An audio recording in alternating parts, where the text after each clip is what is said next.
All right, folks, it is episode 24 of Radio Reflex, the Spoiler Room Brawl. Of course, we are coming a bit earlier than we normally do in the week. I am, of course, Ian. With me, as always, is my good friend, Alan. How's your day going, Alan? Yeah. Oh, the day's going pretty well, especially since earlier today, this Mr. Coffee van just turned up out on the street and supplied me and a number of the some hot, fresh coffee. That was pretty brilliant. And lockdown, door to door service from my teammate Ian here. So Ian's always available to hire for coffee in these times. So always give him a bell. Yes, Fortunately, my neighborhood's not too far off his beaten track to get to me, so it was pretty good. It's all contactless, so it's all, and I have the COVID QR code and everything, so it's all above board. So yeah, excellent. Well, I mean, we've got a bunch of stuff to talk about, but I have no idea what people would want to want us to go about first. I mean, there's always wrestling we could talk about. We could. What else could we talk about that people might be interested in? I think we should definitely talk a little bit about wrestling and some of our favorite wrestlers to start off with. I mean, we do have a whole lot of other content. I mean, we've got because we missed last week, obviously. So we've got the Super Weekend to discuss. But I think for once, let's just lead out with wrestling. So, of all of the great hardcore legends out there, Ian, who's your favorite? Well, you know, my close personal friend who I have met, Mick Foley, is on top of that list as a hardcore legend. I mean, he character-wise, the three faces of Foley. You had Mick Foley, you had Cactus Jack, Mankind, Dude Love. The guy could do it all. Bang bang. Cactus Jack. He actually let me remember. He actually entered the Royal Rumble as all three characters one year as well. Oh, he did. He did in fact enter the Royal Rumble as all three characters. Now, it's very interesting, Mick Foley, because he does lead into a spoiler. This ruse is just, I don't think we can keep it. 12 watches here. So the reason we're talking about Mick Foley is it does lend to the card we are spoiling today, because Mick Foley had one of the all-time gruesome finishes. It was he'd take two fingers and shove them down the gullet of his opponent in a thing called the mandible claw. Was his finishing move.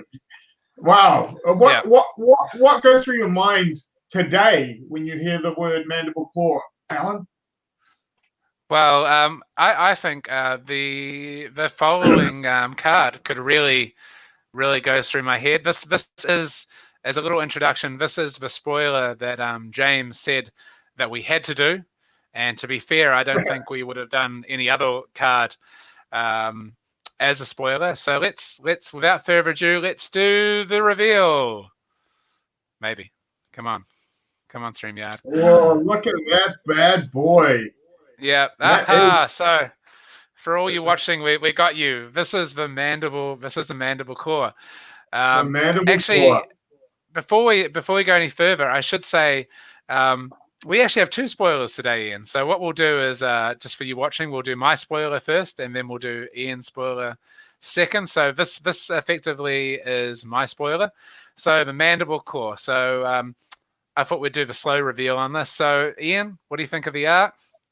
Just how lethal does that weapon look? That just looks brutal. I can't wait to see what the mandible claw actually does. Well, but I have to admit, I can't wait to see some artwork with Rhino, or maybe one of the new young brute heroes that might be coming out in Crucible, swinging this bad boy around. And this looks pretty brutal.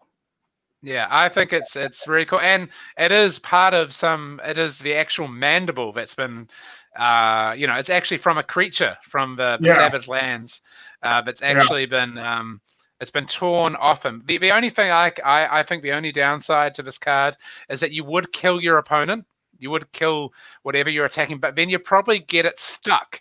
So you'd have some trouble. Like you wouldn't have much of your opponent left removing this. Okay. So let's for the 19 people watching, let's go to phase 2 of a spoiler. Right. Dun, dun. So once per turn Once action. per turn. All right. So a 2-cost swing that's fairly standard for a weapon. What is the ability on it though, Alan? Okay. Well, let's go next. Let's go to the next spot. So if you have discarded a card with 6 or more attack this turn, Mandible Claw gets go again. So this is a real money shot here, basically. This jumps out. I know you were slow rolling it, but anyone who's played Brute knows that if you've discarded a card with a 6 or more, then that says Brute to me. So using my supreme detective knowledge, I'm gonna break. Unfortunately, I'm gonna break Alberto's heart here, who put you need weapon. Sorry, but before you, Kieran had it right. Brute weapon, and what a weapon it is. Yeah. So let's think about it in terms of what Brute has at the moment. So Brute only has obviously one weapon at the moment. It's got the club. So it's on par. It's the same cost as the club. The club obviously gets an additional power if you discard. So obviously the same mechanic is going through, but this one obviously go again's pretty huge for Brute. Yeah, really only at the moment the only card. The only attack card, at least, that gives Brutes go again without going into the generics is Breakneck Battery. So being able to either filter your hand using this first or using this after, like a Breakneck Battery, or say after a Ravenous Rabble or an E-Strike or one of the other generic go agains. This could make for a very brutal. Go wide turn, which is something that, while I do know a few Brute decks have got a sort of semi go wide vibe to them, this will definitely help in decks that are trying to get more than one hit in a turn. Yeah, well, one of the other things, obviously, is that this plays well with a bunch of the Brute pumps. Basically, from the Welcome to Wraith cards, there's only one pump which doesn't also affect the weapon. So your barraging beatdown gives it a bonus. I mean, the big exciting one, of course, is like, sorry, its name's gone right out of my head. What's a majestic for Brute? I can't remember. Blood Rush Bellows. Oh, Blood Rush Bellows, yeah. Yeah, Blood Rush Bellows, because that gives, if you discard. So, I mean, as with all Brute stuff, there's a cost. You have to make sure that you've got something like... what's the example, like Wrecker Romp or any of those cards that discard, and you have to make sure you've got the 6 in hand. It's in line with Brute basically. Yeah, Blood Rush Bellows. That's Blood Rush, and of course, one of the key things about Blood Rush Bellows, which a lot of Brute decks haven't been able to optimize as of yet, is that Blood Rush Bellows +2 to Brute tag is for the turn. So being able to get a multiple turn with a go again like Mandible Claw is going to make those Blood Rush Bellow turns even more impactful. Being able to throw out, like, if you can throw out a Blood Rush Bellows and this into a Savage Swing or into a Pack Hunt afterwards, it makes it really... and you're getting +2 on each of the attacks. It's pretty brutal. Yeah. So I mean, this is a card. I mean, Brute's on a pretty good place now. Brute's placed. Brute's placed in the top 8. I mean, Brute's placed reasonably well in Road to Nationals. It hasn't taken home any first places, but it's qualified players. Carol. From Session Blood, of course, has made Brute his homie. Carol's now like the most renowned Brute player. in New Zealand. So it'll be really Also, interested to see also what Carol does with us. Gene Brumby's also made a top 8 with Brute and Rhodes as well. Yeah, no, Gene's he's addicted to Brute. Basically, Gene's really made he's put a lot of work into it. So yeah, we're really excited about this card. So yeah, there is something else on the card though, right? Yeah, well, basically, Ian, maybe we should go. Is anyone keen on this stream to see Ian's spoiler? Does anyone let us know?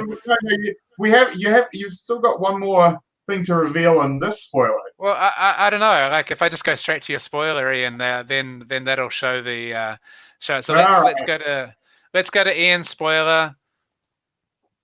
Dun dun. Look at that bad boy. Look at those bad boys.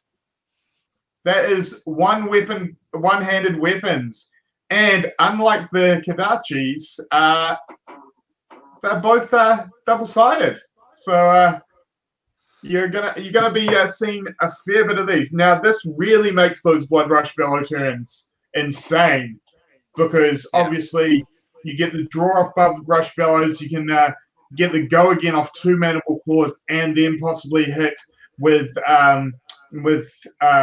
whatever that you've placed in your like a pack hunt or whatever you've placed in your arsenal.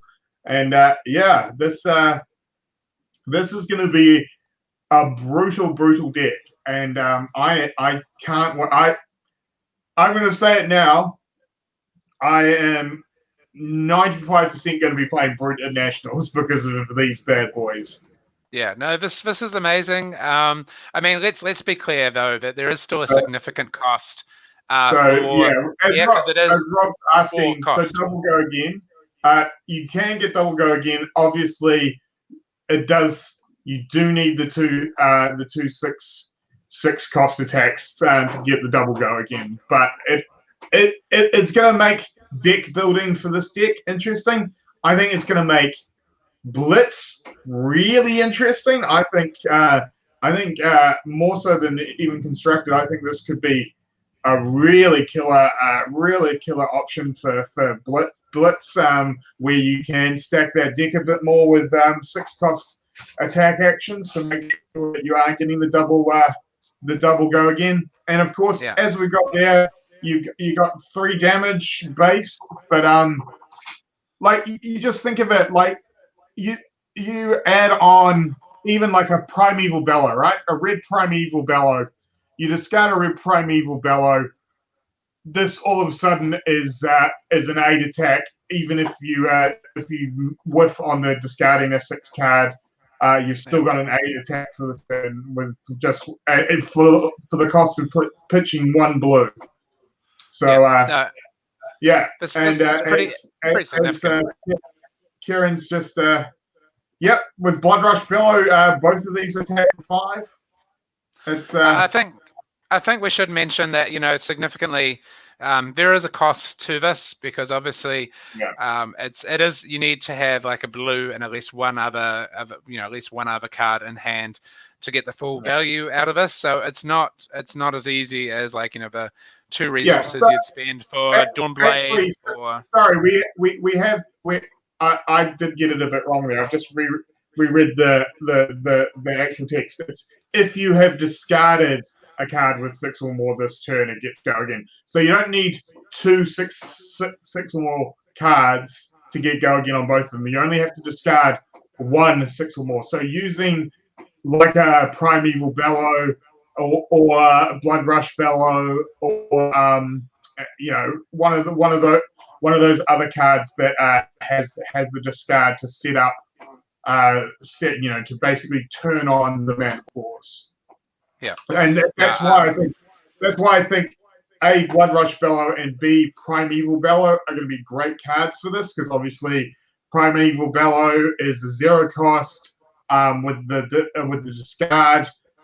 If you can get the 6 off it, if you're playing with Rhino, you get the Intimidate, you get both claws turned on. The first claw is going to have anywhere from 6 to 8 attack, depending on the color of the Primeval Bellow.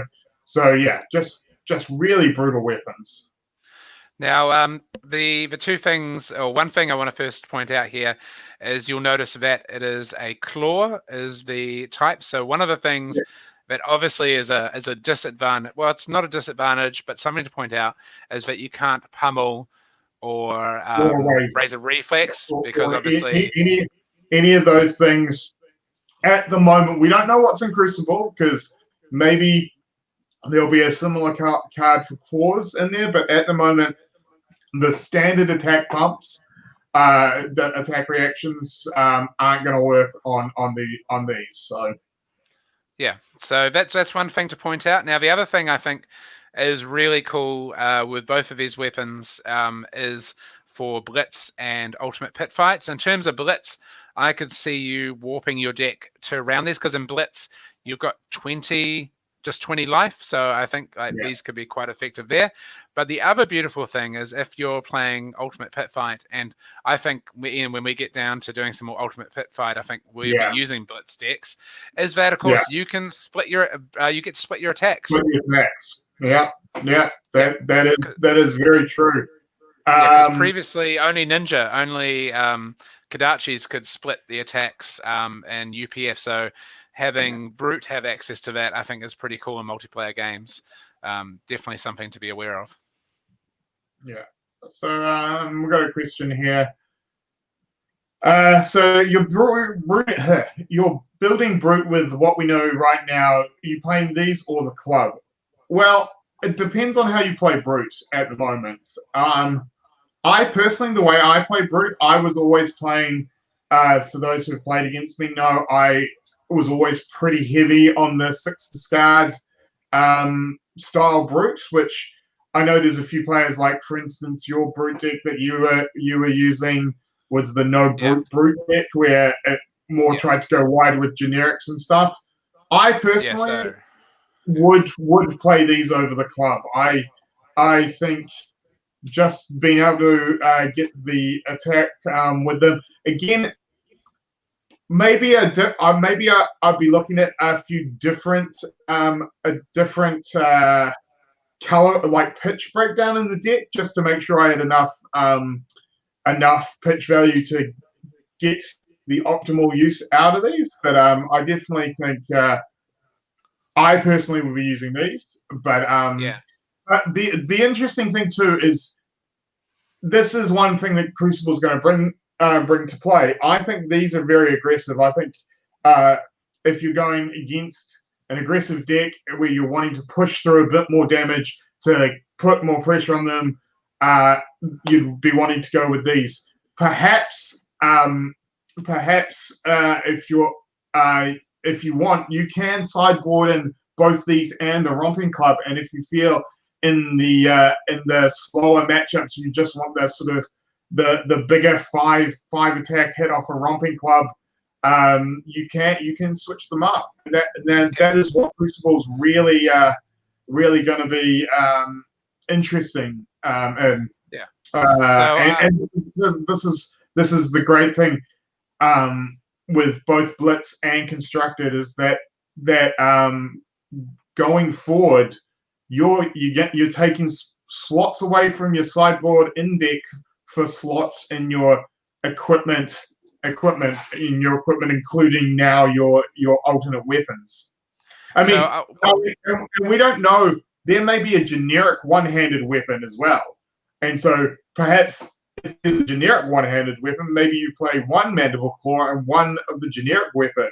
It's all going to be very interesting once more spoilers come out. Yeah, so what I'm excited for is like the top players in Brute, like the Carols and Jeans, to be able to work their decks. So you have both of these as an option going into the match. I think that's, I mean, if I'm going to be deck building, to be honest, I'm going to focus on just one of these. Either I'm going to go Claws or I'm going to go Romp. But seeing those top players actually be able to adapt their decks so both work, that's going to be really exciting. Look at the matchups and stuff like that. I mean, possibly in a match where you want to be a bit more defensive, obviously the cost here, it's going to cost you four 4 resources to swing with both of these in a turn.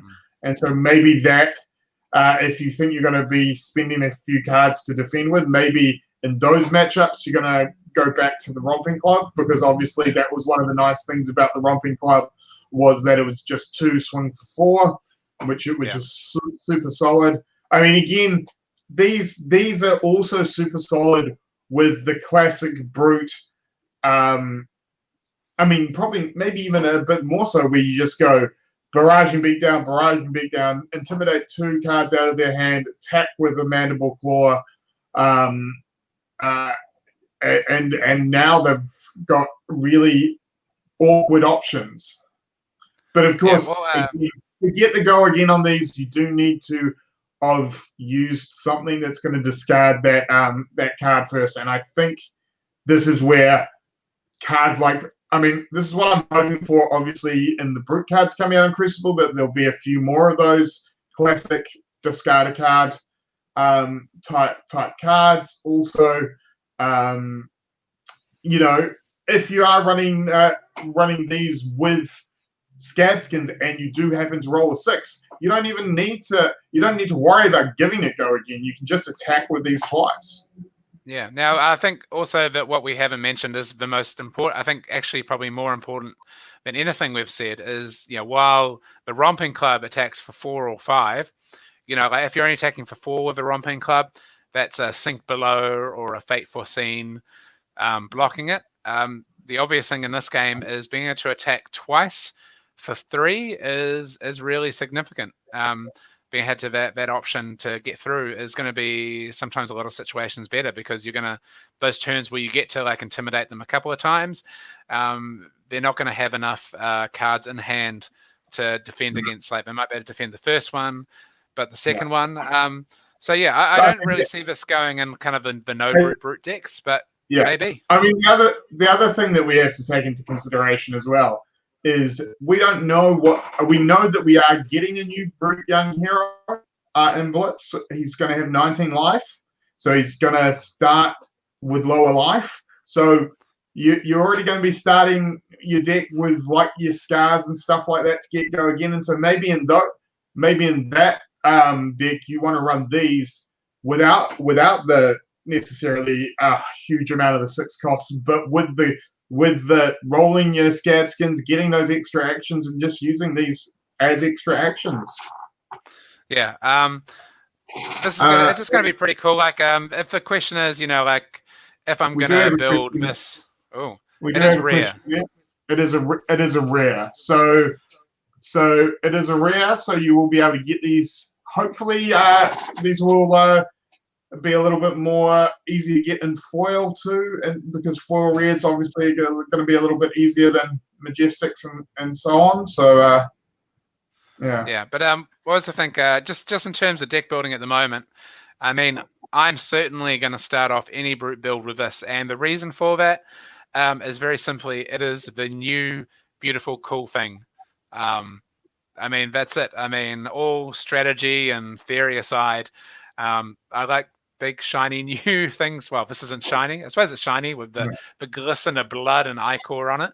But I'm just going to play with the big new shiny thing. It's going to be super exciting.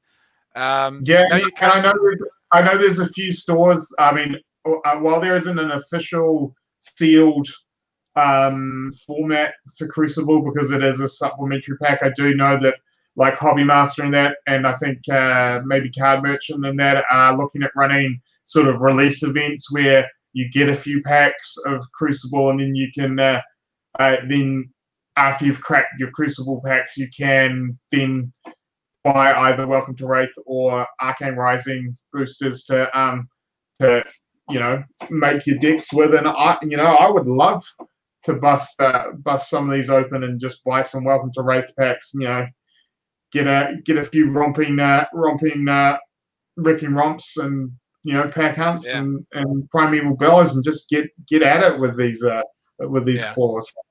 So yeah, I mean, this is going to be, I don't know. I feel like the other hand of this, Ian, is that we've discussed a good 20 minutes on this, but I feel like there's more depth to these cards that we're just not going to see. there's a question here is why can't you pummel it? It's a 2-cost attack. It's actually not a 2-cost attack. It's a 2-cost weapon. And pummel you can only use on a club or a hammer, whereas this is a claw. So it's because it's the style of because it's not action. It's not an action attack card. It's a weapon attack. Weapon attack action, and it's not a club or hammer. So that's why you can't use pummel. But I just also realized something else, Ian. Thanks to my team at LSS and James for giving us this spoiler. This is actually the very first brute spoiler from Crucible. If I'm not wrong. I mean, we've seen Warrior, we've seen Runeblade, and we've obviously seen like Gambler's God, but this is the Yeah, well, I mean, there's an argument to say that Gambler's Glove was a brute. Was a brute. Spoiler, it's only a brute. It's only a brute club when it gets you to roll a 6. When you roll a 1 on that re-roll, then it's definitely not a brute card. It's an anti-brute card. Yeah. Yeah, so it's the anti-brute card. Well, as I said, this was super exciting, and I think. Yeah, I think it's interesting too, being that it's a claw, because it does open the door for more claws in the future. Because again, I could totally. I mean, the number of Street Fighter references that's already in this game, I could totally see Ninja in the future getting a claw. Because can you imagine a card art with a character with a mask of momentum and a claw, and it's just totally Vega, right? It's just totally Vega from Street Fighter. That would be pretty cool. Maybe this is just one of the first claws that we are getting in Flesh and Blood, which would be cool. Oh, it's also really exciting to see that there are other not just new weapons, but other weapon types as well. Like I know, for instance, Stephen over at Team Covenant, he is a huge fan of the polearm style weapons. Especially if we ever get a trident, I know he'll be in heaven. So the fact that we are getting a new weapon type here leaves the door open for more cool the fact that they are looking to bring more cool weapons in, which is really nice. All right. So I think we've done. I think that's our dash until we actually get to play with this card, because that's the whole other thing. So I think we want to talk a little bit about some of the other spoilers. We will post for those who are just joining us now or didn't see it. We will post up the spoiler card on our Facebook page as well for people, unless someone's already screen capped it and done it for us. Yeah, I'm sure somebody has, but we have like the proper little what should I say, the proper little play to us by LSS. So we will definitely put that up. So do you think the right and left hand claw? Yes. So one of the things that you may not have been able to see in when we brought up both sides, they are in fact different numbers in the set. Am I correct there in saying that, Alan? Yes, I believe they are 004 and 005. So I suppose it's the whole thing that people don't get the other side. Well, yeah, it's like the whole Kadachi thing. But yeah, so let's. I'm just quickly grabbing some spoiler images, because we did want to talk about some of the other cards that have been spoiled, but not too many of them. So I'm just going to bring up actually the first one. I'm going to bring up here. Let me just because we didn't actually talk about this earlier between me and Ian, but I just wanted to bring this one up because there's a bit of a what's the word I'm looking for? groundswell of fandom trying to get this I know card why. Right. renamed. Renamed. Renamed or the new hero. Now, sorry, my computer's taking a very long time because I'm grabbing it as a P. Let's go. Sorry, this won't be. Let's see if I can bring this up a little bit bigger, and then I will. I should say. Sorry, my computer, my laptop is not handling the doot, and I happen Paint. So sorry for the poor skills here. Yes, Mangle, known as Doot. Yeah, a big fan of Doot. To be honest, I don't know where that I don't know where came the from. Doot came from. Yeah. Well, I assume a lot of people saw this image and were like, "That's a hero image." I mean, he's a pretty violent hero. But somebody on the Facebook group has named him Doot, and would like to get this card renamed as Doot. Maybe if you guys, start a groundswell, James will maybe one day create Doot as a character. You never know. But this card is this card is super nutty looking. I've got to say, the artwork on all the spoilers so far has just been amazing. I mean, I'm a big fan of all the art and Fab anyway, but like, man, just pretty much every day a new spoiler will drop, and I'll be like, man, I want that as a playmat. Man, I want that as a playmat. Now, somebody mentioned this, and I want to give my theory on this, because somebody said, have a look at the art. You've got the guy who's obviously been rammed through the head with Doot's weapon, and you've got the helmet on it. And somebody was like, well, it doesn't make sense. I mean, how does that work? So I believe the correct answer is Doot has actually killed two people. So he's already removed the helmet. So there's another corpse which he's ripped the helmet off, and then he's smashed this guy as well. So we just don't see the other corpse, because somebody was debating the physics of that weapon and the helmet. So I actually think there's two victims. Or are they really victims? I don't know. Isn't it like a golf club where you just it's just a safety on the end so he doesn't stab himself with the end? It's like just a club head. I don't know. I still see a very sharp point coming out of that weapons. In terms of the card, it's a 4-cost red Guardian card. That means it's very, very cheap to play in Guardian.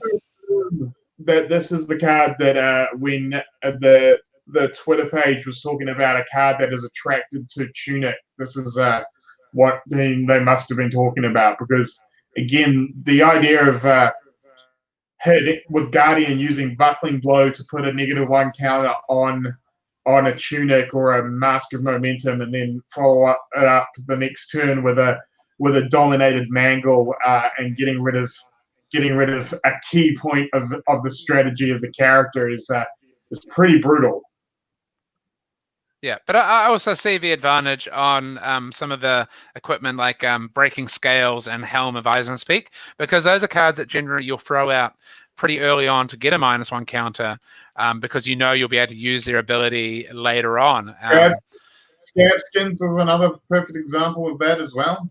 And so people are going to have to, when playing against the Guardian matchup, they're going to have to be very cautious about when they are using battle worn equipment, because this is gonna make for some awkward, because it's pretty easy with a base stat of 8. Just a Goliath Gauntlet dominate on this. All of a sudden, I have to find 7 defense for it not to crush. With one, only playing 1 card from hand, that's pretty tough. Yeah, well, I mean, regardless of any other abilities, it costs 4. So in Guardian, it's generally going to cost 3 if you've got the Tectonic Plating token, a Seismic Surge token, and it defends for 3. It hits for 8. I mean, what's not to like? That's an interesting thing that you bring up there, though, right? Is that this card seems amazing in the mirror of Guardian, because if you can get rid of their Tectonic Plating and all of a sudden all their stuff is costing them the full price, you're stealing that tempo back, right? Yeah. So I mean, this Doot is just really interesting, and we're gonna it just I think this really gives this is a real edge to Guardian, because as soon as your opponent reveals Bravo on the other side, you're going to have to evaluate. Because, like, if you're playing Runeblade, do you really want to block with your Grasp early on and then not have the ability to make those extra tokens? I mean, this is all, you're going to have to worry about these things when you have the Guardian matchup, because I just don't see Kale not playing through this in his deck. I mean, that's pretty simple. So I think this is a pretty significant card. It really gives, you're just going to have to worry about this. I don't know if it's a 3 of in every matchup, but definitely in matchups where the equipment, like the setup equipment, again in the Ninja matchup, and in those matchups where that equipment is super important to the game plan of the character, it becomes very very very important. Yeah, no, definitely. So the other spoilers, I'll just quickly jump to a different webpage. Just before we go, so Paradox's angle is good. I feel like Guardian is going to tower over the competition in this set. Well, it could be. I mean, although that's what we've kind of been saying every day when a new thing comes out, people are like, oh wow, that's going to make that class so much better, and that's the whole thing. Is that is what Crucible's there for? Is to make all the classes better. Rob, critical destruction would be huge in this game. Thankfully, the -1 checks saves it from being completely broken. Yes, that is correct, Rob, and also the fact that it is class specific. I can't imagine we're going to see a lot of equipment. Like, I definitely can't imagine we'll see generic equipment destruction, and I think it makes sense too. Like I think it makes sense being a Guardian thing, because they are about big, brutal hits, and that sort of makes sense with like the crushing, the crush crushes the equipment.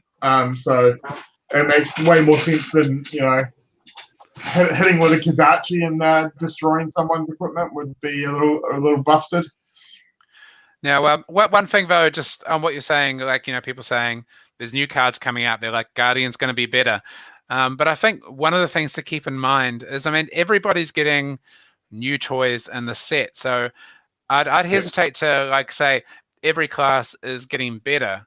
It's what's going to happen is every class is now going to have more options to play with. Like, think about it as like suddenly there's a lot.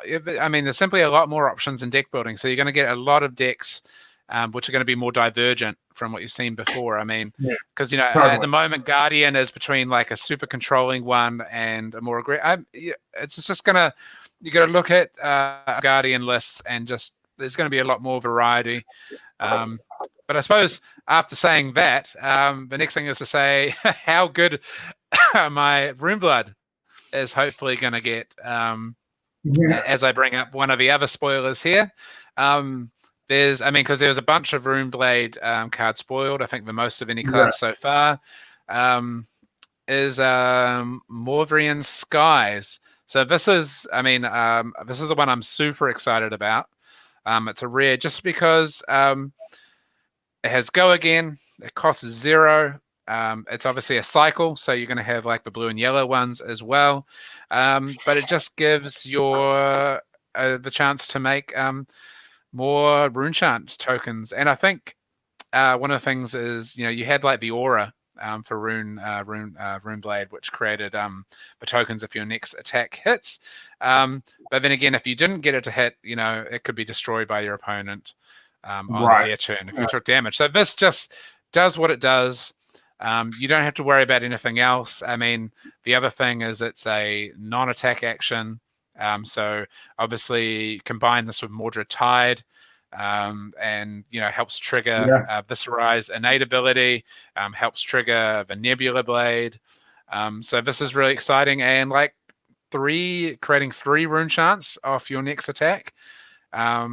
That's pretty huge. Yeah, and that is one of the big things about Runeblade is that like while it has got some go again already, like there was always that awkward thing of, oh cool, I get go again, but now I don't have any, like I've got I'm my second attack's only going to have 1 rune chant on it, so it doesn't really push that. And so what I think is this is really going to, more so than obviously the big one-turn kill type Runeblade, this is really going to help with the sort of mid-rangey Runeblade deck, which is the kind of deck that I was playing at Rhodes, and I think I would have loved to have had this at Rhodes, just to get that getting the go again is huge, and B, just having anything that creates tokens, so you always have those you're constantly on rolling tokens is great. Yeah, well, it's super important to have those tokens. So on your turn, you've got your reduced to rune chant, because having reduced to rune chant fully powered up, I mean, at 0 cost is huge. So you don't want to end your turn without rune chants, because it just leaves you really vulnerable, and it means on your next turn you have to set up again. So having any number, like, I mean, to be fair, like even using the blue one just to make sure you get a rune chant at the end of your last attack is really significant. And I suppose the other thing to mention is that how badass is this art? This is amazing. I would love to have this. I'd love to have this on a T-shirt. God knows, it's just, the floating in the clouds. You've got this lone silhouette of a character. You've got the lightning. I mean, yeah, this is badass. Probably the only downside to it is it only defends for 2. Let's see. Otherwise, yeah, I'm really excited. That's called balance, Alan. Balance, no. Runeblade attacks must block for 5. Runeblade cards must block for 5. That's my input. But like this, a meet and greet and dread triptych, really, what I'm really excited to is, obviously I'll experiment. But looking forward, like I know there's some Runeblade players in Taiwan, but the last, I'm just trying to think. It's first top 8 with Runeblade in it. Obviously, Kieran from Session Blood was really close both days. We'll talk about that a bit later when we talk about Rhodes, but man, yeah, Kieran with that bubble, oof, it's a tough one. Who is it? What does it matter? Get a green screen. It can be your background for a podcast. What does it matter? Certainly. Yeah, thank you. I will try and maybe secure this. Sorry, because Ian's office is much better because he's got some posters, but I'm broadcasting from our spare room. So if I have that in the background behind me, that would be super cool. I will try and do that. All right. Is there any other spoilers that caught your Mighty Apes plasma the rifle went up today? Yeah. Let me Obviously, we were trolling you guys a bit with the bang bang, and a few people thought we were going to have a mechanologist weapon, but of course, Mighty Ape beat us to it. That is a very cool weapon for aggro dash players like myself. Again, I don't know if it's a constructed weapon. Whereas I think where it's going to shine is in Blitz. I think it's going to be really great in the maximum velocity deck, because now you can effectively represent that you're going to go for maximum velocity, even if you don't, and then just end it with a big hit from the plasma pistol instead. Or on the upside, if you do have the maximum velocity, it's a brutal turn anyway. Yeah, I think. Sorry, I'm still trying to bring it up. Yes, I think Alan's trying to bring it up now. But yeah, I can't bring it up, but my internet connections. It's not as Not as versatile, obviously, as the Technoplasma pistol, which again, if you are playing the control version, and maybe even the mid-range version, I'll probably still use the Technoplasma pistol. Uh, but yeah, it really shines if you are playing the aggro dash, where you want to go heavy on the boost, heavy, basically just pushing through pushing through attacks like those zero cost 0 to 60s and the zipper hits. They are annoying and they do build up, and like people either have to block small hit. It's kind of like getting hit with a bunch of Kadachis that you don't know coming. Because yeah, like if you're playing all 9 of the 0 to 60s, you've got 3 blue ones that like what they hit for 2, I think, and two's in a really annoying amount, as anyone who's played against Dash knows.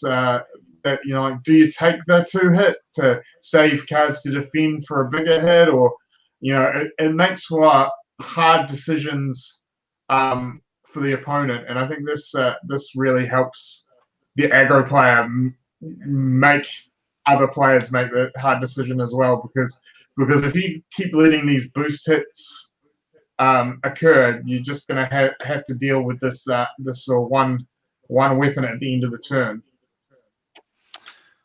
All right. Sorry, apologies to everyone who's watching, but I'm literally just spent the time while Ian's been talking trying to bring up the Flesh and Blood fan page. My internet connection is not handling the stream, and probably that my wife is streaming for work, and my daughter was watching The Simpsons on the Disney Channel. So I literally actually cannot get onto. Well, I'm on the Flesh and Blood page, and Mozilla is saying a web page is slowing down your connection. All right. Oh, here we go. Here we go. All right. Let's bring it up in all its glory. So you can actually have a look. One of the things, I was actually having a look at the art on this card, and I actually saw there's a manufacturer's name on the card itself. I'm just going to try connection. To be in a country that has real internet, Ian, that would be supreme. Or even just a suburb. Yeah, I mean, I am actually on fiber here, but it is not handling the stream as well. Very frustrating. Come on.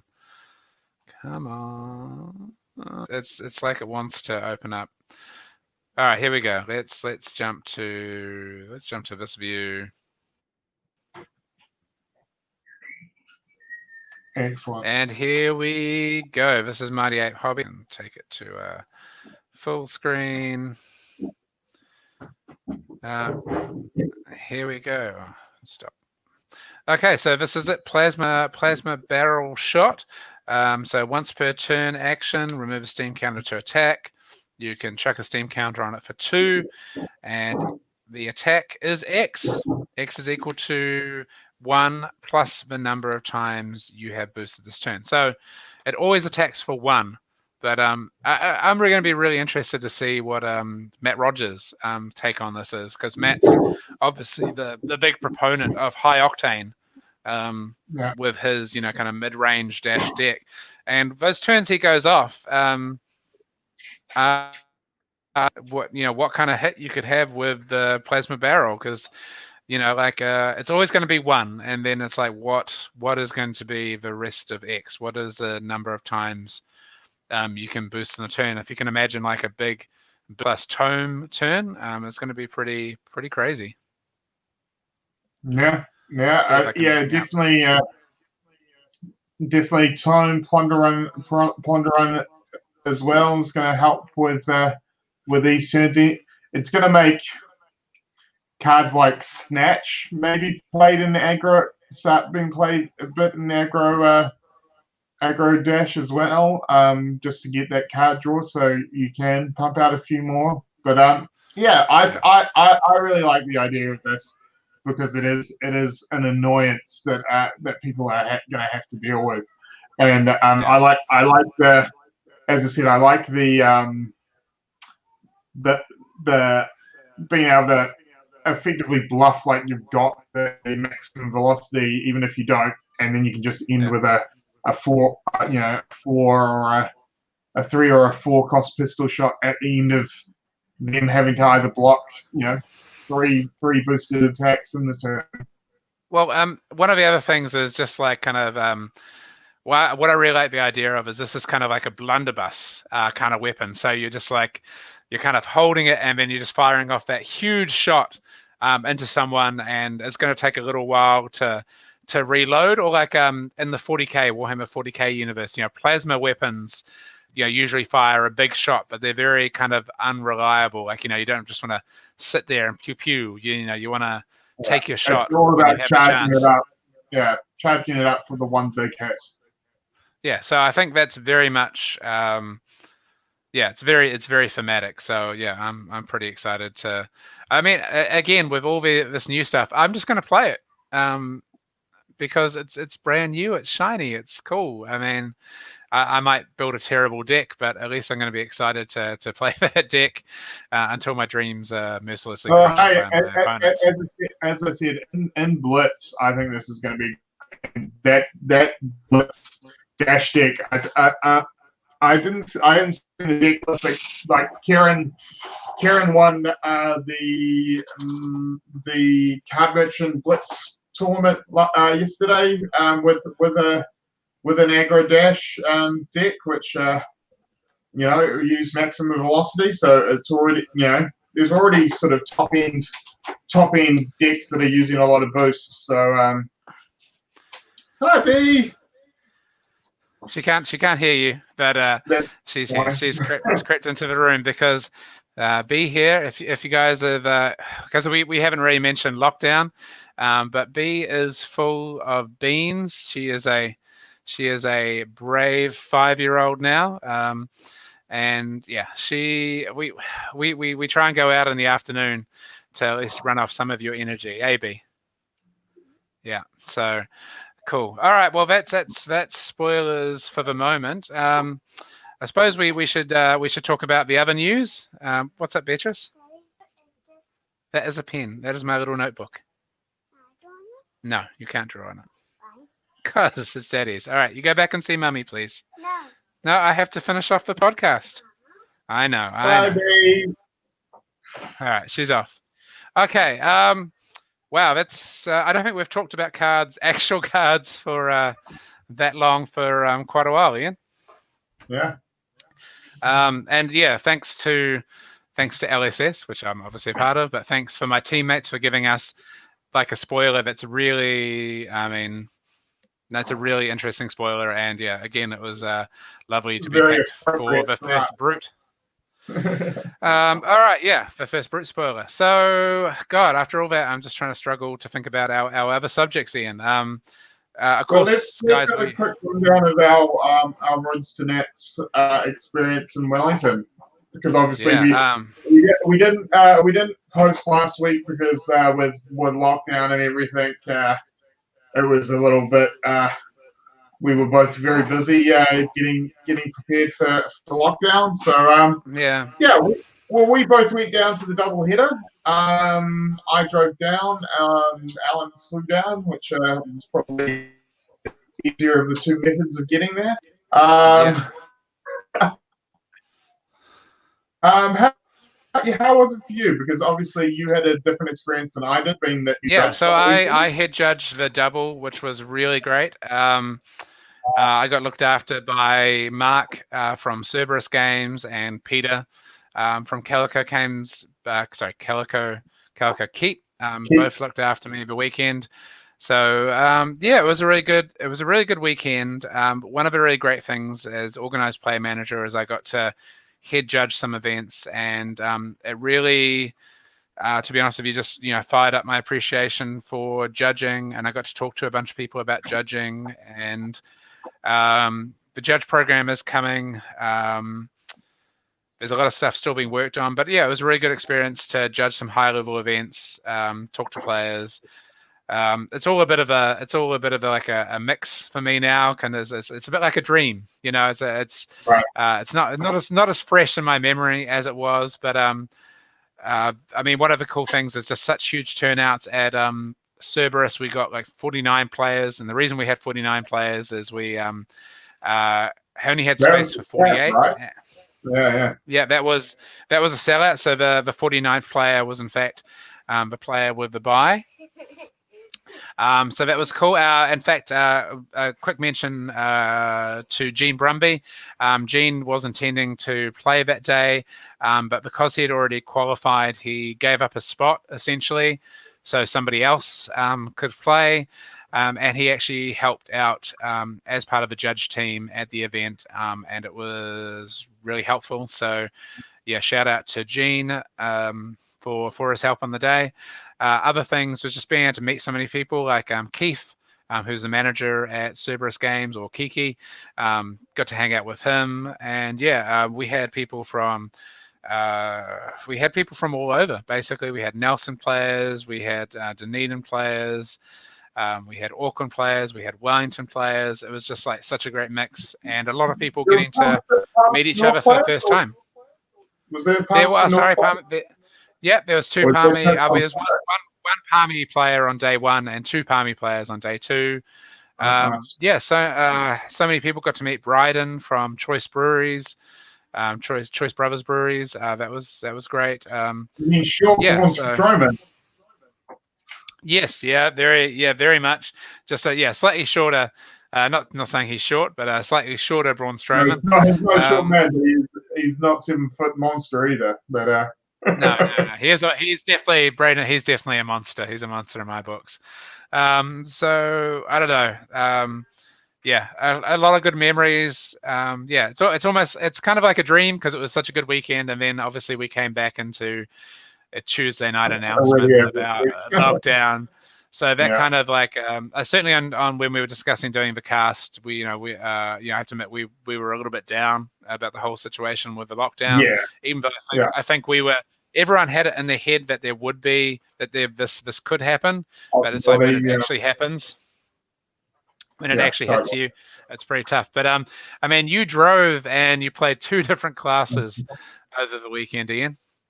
Yeah, and probably the hardest two classes to play without putting a lot of time and effort into learning the deck. So day one I played Viserai. It was a deck that while I've played a bit of Viserai, it was the first time playing that build, and yeah, the decision trees in Viserai are very, very interesting, and they do make for a lot of decision making. I was playing the idea was sort of more of a mid-range chip damage type style, and that again, as we're saying, with the go agains and stuff like that, run its own risk of are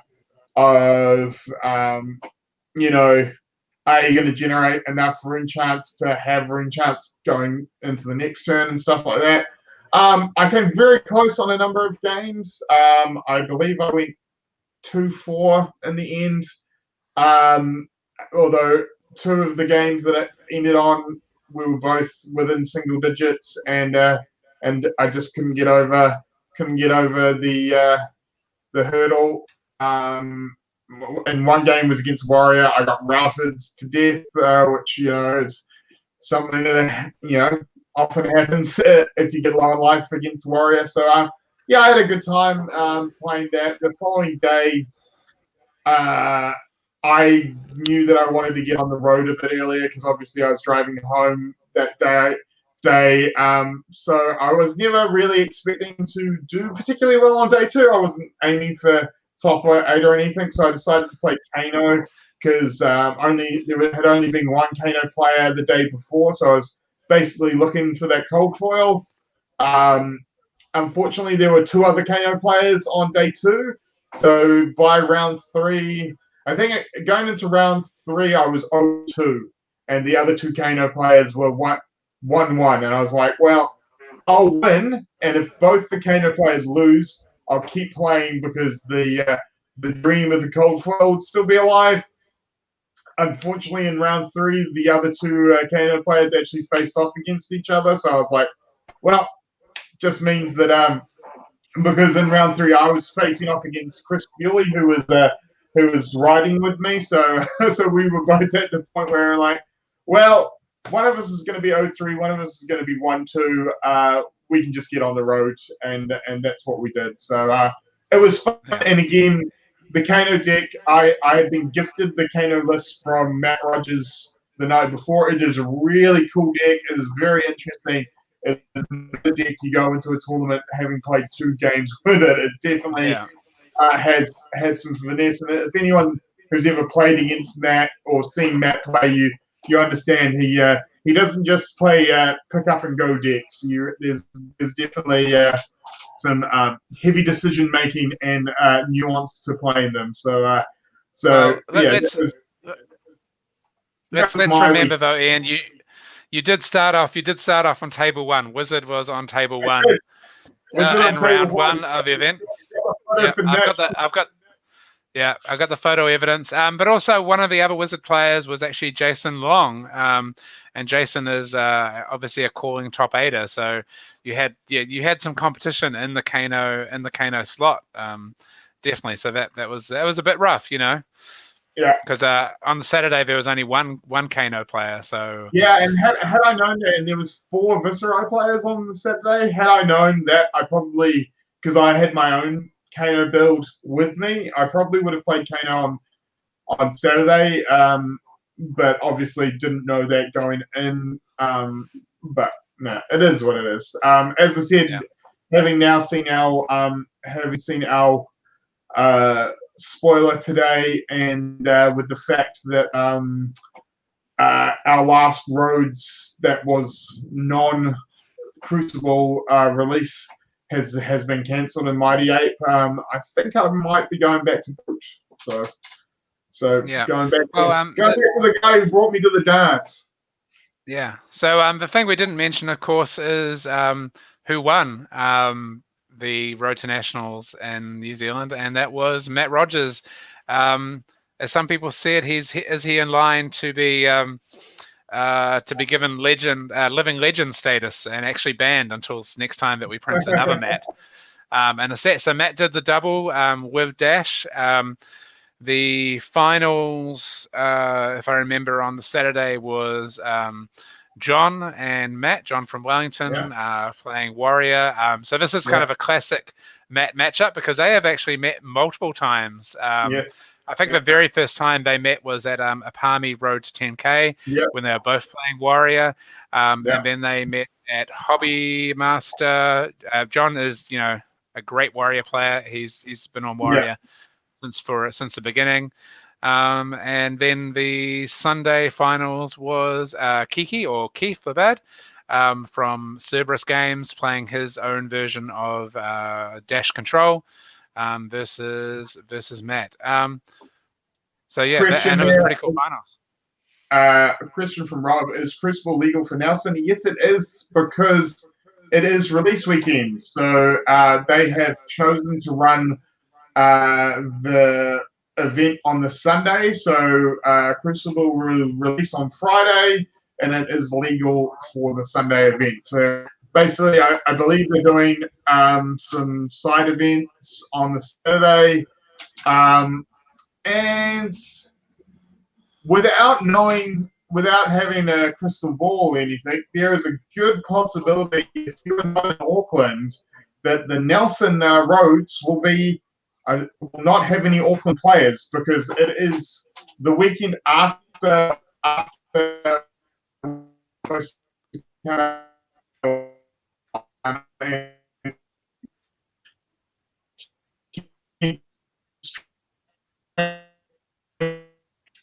Can you? Yeah. So if you're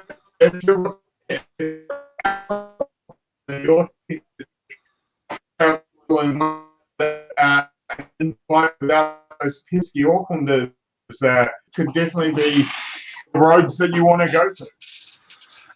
Sorry, Ian, you blanked out for me because my internet connection is lagging. So I assume you were saying, talking about the Adept Events version. Adepts event, Road to Nationals. Yeah.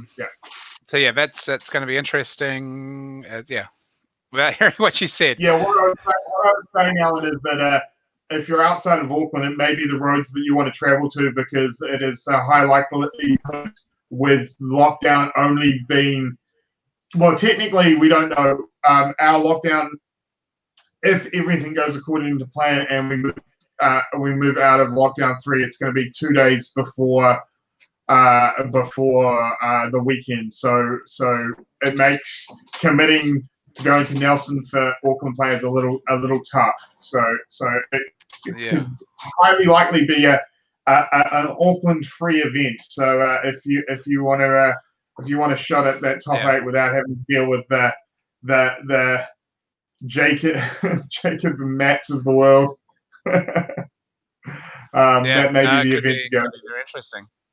Yeah, it could be very interesting. So as Rob says, you've got 2 days to build. But I mean, most of the spoiler is going to be out. Obviously, release notes come out with the sets released. So this event is gonna either pay off those that seamlessly integrate some crew cards, or those that just go completely wild and decide to build, new archetypes based on crew cards. I was about to say you grab those gambler's gloves and you put 3 crazy brews in your deck and just go hog. Yeah, definitely. That was cool. The thing in Wellington is one of the players, Jack, had his own crazy brew mat, which had a specific spot for crazy brews to be put. He had an extra little zone, the crazy brew zone. So that was super cool. Definitely the New Zealand's biggest crazy brew fan. Maybe even a bigger fan than Sasha is of crazy brew. Definitely. So that was our weekend. There obviously was also Taiwan had another Road to Nationals as well. They had another one this weekend where Roomblad made the top 8, and their last one is coming up this weekend. Yeah. The most recent weekend was pretty diverse. Unfortunately, Roomblade didn't get there, but it was pretty mixed and pretty interesting. Dash won the final against Ninja. Dash is really obviously the deck to beat with those good players.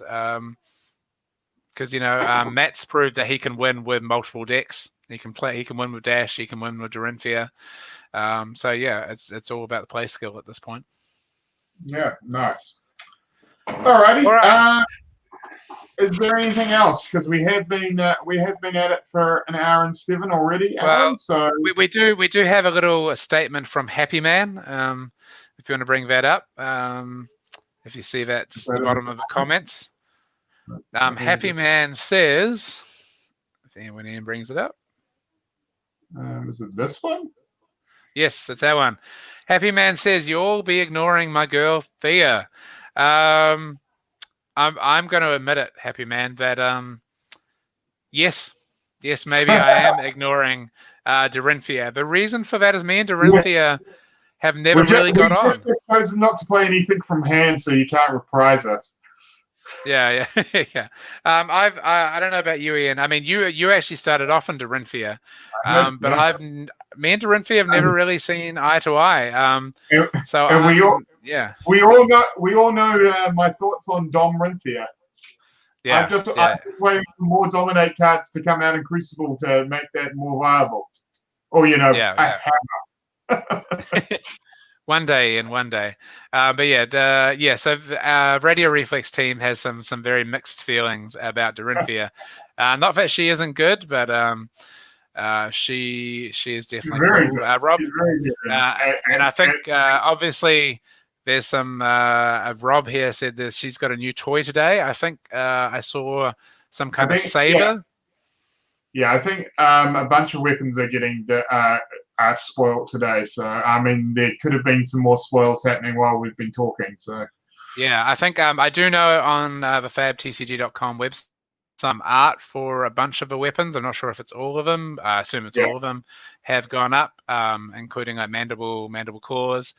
I think it's Centauri saber. I might be getting that name wrong, but yeah, there's a bunch of things artworks and some flavor put up for them today. I mean, yeah, the spoilers everywhere. The fortunate thing is, pretty much everyone who's got a spoiler knows, to post it up on the Fab fan page, so it gets out there. And obviously, all those spoilers eventually also go up on the spoiler gallery for Crucible on fabtcg.com. Cool. I suppose, yeah, that's it. Yeah, we have been talking for a while. I think we'll have to do Kurt's Corner next week. Yeah, we got a bit of that in during this. Yeah, and definitely while my internet connection is dying, maybe we'll leave it there for today.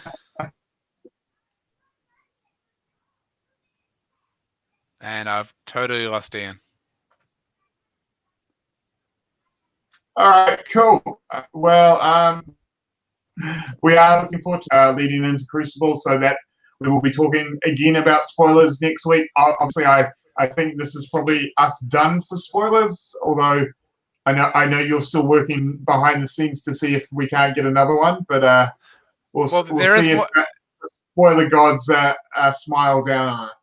Yeah, there is one card that has a name that's certainly right up our alley, but it might be too greedy for us to get a double spoiler. Where as regardless of how awesome our content is. I just want to remind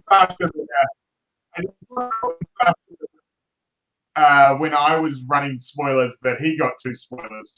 Just saying that. Just yeah. Reminding him there, putting him out in the world.